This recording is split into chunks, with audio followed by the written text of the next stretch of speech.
আজকে আপনাদেরকে দেখাবো ভেন্ডির পাকোড়া।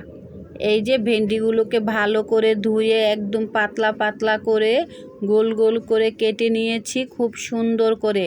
এই ভেন্ডির কাটাটা কিন্তু খুব পাতলা পাতলা হতে হবে। আমি আবারও আরেকবার আপনাদেরকে দেখিয়ে দিচ্ছি, ভেন্ডির কাটাটা খুব পাতলা পাতলা হবে।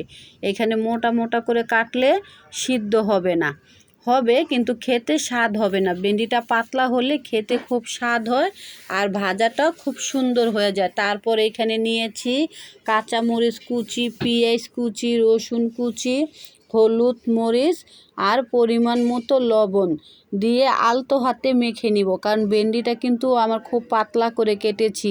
এই যে একদম আমি নরম, একদম আমরা গুঁড়া মাছ যেরকম আলতো হাতে মাখি একদম আলতো হাতে মেখে নিতে হবে খুব সুন্দর করে মশলাটা এটার সাথে মিলিয়ে। তারপরে এখানে আপনি দিয়ে দিবেন চাউলের গুঁড়া।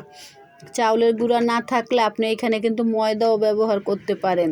পরিমাণ মতো নেবেন, অল্প অল্প করে দিতে হবে, কারণ ভেন্ডিটা কিন্তু 2 মিনিট 1 মিনিট থাকলে এইখান থেকে পানি ছাড়বে। এজন্য আমি আটাটাকে ভালো করে একদম মেখে নিচ্ছি। এটাও কিন্তু আলতো হাতে করতে হবে। এখন আপনাদেরকে দেখাবো যে দেখি এটা কি হয় কি না।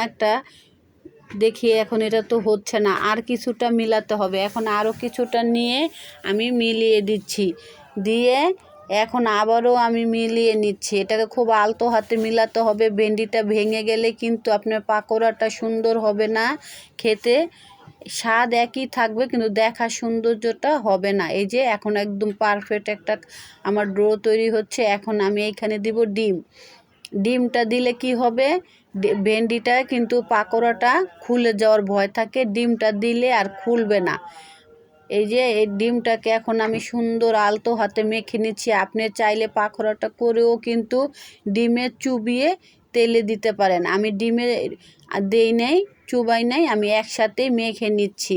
এই যে তারপরে একটা কড়াইতে দিয়ে দিব পরিমাণ মতো তেল। তেলটা গরম হয়ে আসলে এখন অল্প অল্প করে পাকোড়াটা ছেড়ে দিব। দেখেন কত সুন্দর, এটা দিলেই কিন্তু তেলটা যখন পুরো গরম হয়ে আসবে সুন্দর ফুলে যাবে, একদম মসমস হয়ে যাবে। এটা বিকেলবেলা চায়ের সাথে খেতে পারেন, দুপুরবেলা গরম ভাতের সাথে এটা খেতে পারেন, পোলাওর সাথে খেতে পারেন। এটা আমি বিকেলের নাস্তার আইটেম করেছি। আমার রাজকন্যা ভেন্ডি খাবে না, ঠিক আছে, ভেন্ডি খাবে না, বিকেলবেলা তো পাকোড়া ঠিকই খাবে। সেজন্য আমার মতন যাদের রাজকন্যা আছে, রাজকুমার আছে, তাদের জন্য এই আইটেমটা আপনি করতে পারেন। সবজি খাবে না, ঠিক আছে, পাকোড়া তো খাবে। পাকোড়া ঠিকই বানিয়ে দিলে মজা করে খেয়ে ফেলবে আর বলবে আম্মু আর 2টা দাও, আর 2টা দাও।